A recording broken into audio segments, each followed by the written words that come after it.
కీర్తనల గ్రంథము 65వ అధ్యాయము. దేవా, సియోనులో మౌనముగా నుండుట నీకు స్తుతి చెల్లించుటే. నీకు మ్రొక్కుబడి చెల్లింపవలసి ఉన్నది. ప్రార్థన ఆలకించువాడా, సర్వశరీరులు నీ యొద్దకు వచ్చెదరు. నా మీద మోపబడిన దోషములు భరింపజాలనివి. మా అతిక్రమముల నిమిత్తము నీవే ప్రాయశ్చిత్తము చేయుదువు. నీ ఆవరణములలో నివసించునట్లు నీవు ఏర్పరచుకొని చేర్చుకొనువాడు ధన్యుడు. నీ పరిశుద్ధాలయము చేత, నీ మందిరములోని మేలు చేత మేము తృప్తి పొందెదము. మాకు రక్షణకర్తవైన దేవా, భూదిగంతముల నివాసులకందరికిని, దూర సముద్రము మీదనున్న వారికిని ఆశ్రయమైన వాడా, నీవు నీతిని బట్టి భీకర క్రియల చేత మాకు ఉత్తరమిచ్చుచున్నావు.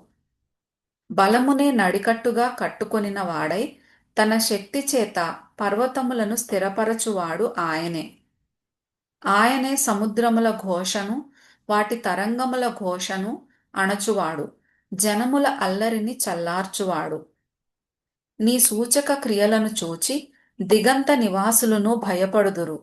ఉదయ సాయంత్రముల ఉత్పత్తులను నీవు సంతోషభరితములుగా చేయుచున్నావు.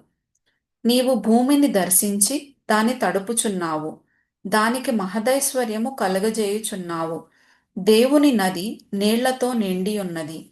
నీవు భూమిని అట్లు సిద్ధపరచిన తరువాత వారికి ధాన్యము దయచేయుచున్నావు.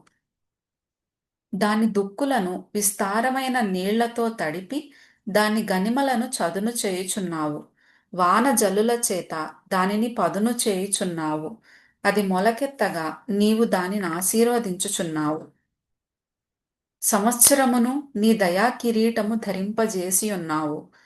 నీ జాడలు సారము వెదజల్లుచున్నవి. అడవి బీడులు సారము చిలకరించుచున్నవి.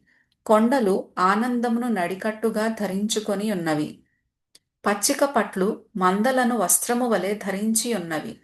లోయలు సస్యములతో కప్పబడి ఉన్నవి. అన్నియు సంతోషధ్వని చేయుచున్నవి. అన్నియు గానము చేయుచున్నవి.